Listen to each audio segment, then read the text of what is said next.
Check out my top, folks! How cool is my top? It's from Next, if you wanted to know, but I got it from a previous season, so I'm not sure if it's still in the catalogues, but it's such a cool top, hey?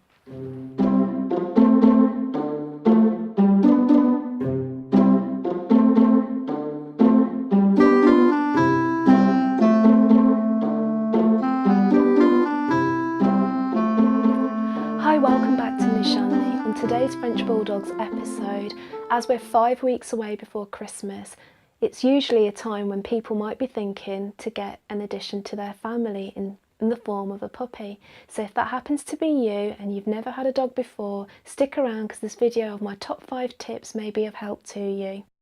Tip number 1.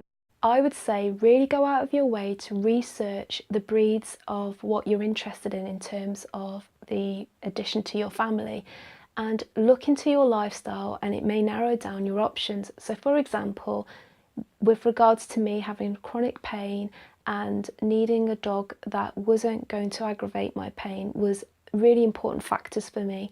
But maybe in your example you're a very active person and you'd like a dog that will join you on your long treks and walks, and you'd be happy to go on regular, maybe hour-long walks a day.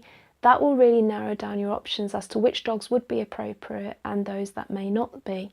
But with regards to French Bulldogs, if you're thinking of getting one, I'm going to give you quick pros and cons. So here are the pros. They are great with children, and I can only say that based on my experience. George has been fantastic in adapting to my family. We've got quite young children and they've all taken to George and George has taken to them. George is great in terms of living in an apartment compared to most dogs. Most dogs can get quite frustrated and anxious in living in confined apartments or living, but George didn't have that issue. So at the time when I was renting an apartment, that was also a plus in having a French Bulldog. They are great in apartment living. Going on to the cons, George, since having him, has experienced on a regular basis social anxiety, so I can't leave George for too long, or I will leave him with another family member or at a dog sitter's. It just so happens that as long as he's with me, he's a happy chappy, but when he's apart, he can only really last for so long. Farts, not gonna lie, George can let out some trumps, and that's down to his challenges with breathing. We've really worked on helping him to improve on his breathing, but just to bear in mind that French Bulldogs or Pugs or any of that kind of breed are known to do some smelly farts, so take that into factor. And finally, I'd say as a con, unfortunately, George hasn't been the cheapest of dogs. I would say you'd need to make sure you get a really good package on your pet insurance, because so far in terms of George's treatments, and he's had to have some operations on his nose to help improve on his breathing, and recently he got himself an eye ulcer. If you are thinking of getting a French Bulldog, to factor in the costs, because the other thing as well, I've noticed that George has a specific dietary needs in terms of what may aggravate him if he's not on the right food diet. So we've had to get him certain supplements to help him with that, which again, it adds to cost. So please factor that into tip number 1. Tip number 2. Research the breeders as to where you get your dog. A good starting point is to go on the Kennel Club website and look out for accredited breeders. When I did this, I really went down the list of the accredited breeders in finding the breeder we ended up going with, and that's where we got George.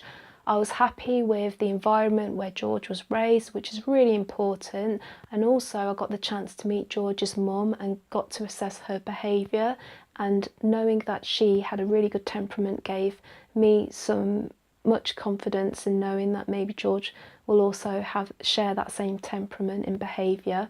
And also we got access to the health records of George's parents, which is really helpful.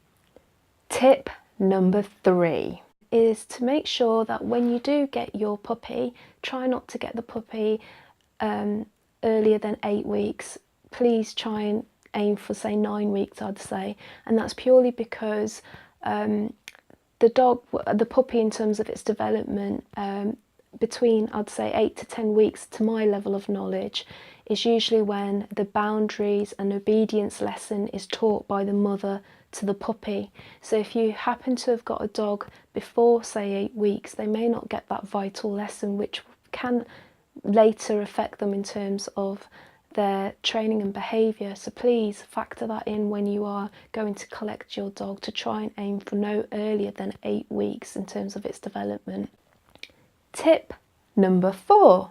Now, if you happen to be wanting to get your dog just in time for Christmas, it's quite obvious they're going to be taken away from their familiar surroundings, and they're very young at that stage and they need all the comfort and support from you, and Christmas just happens to be a very busy time of year. So if you are planning to get your puppy in for Christmas, just factor your priorities to not let them be alone whilst you're cooking in the kitchen. Just make sure that they're comfortable and they're secure, because there's also fireworks at New Year's. It's a very challenging time of year anyway for a dog, let alone a puppy, so just factor that in. Tip number 5. New Year's resolution, I'd say, is already set for you if you're thinking about getting a dog at this time of year, and that is training. Because of the socialisation period of the first year of a puppy, it's so vital to try and get those right habits, and they can only do that with your support. If you put in the homework and you support them along the way, they will stand a better chance in developing those good skills. So practice your training techniques with them. Repeat as many times as you can to give both you and your dog the best chance in your new chapter together. So I hope these tips may be of help to you. Hit the like button if you've liked this video, and also leave some comments below if you are thinking of getting a new addition into your family, and if so, congratulations. Right, so I'm going to leave it now. I hope you guys go on to have a great day and weekend ahead. Lots of love here from Nishani.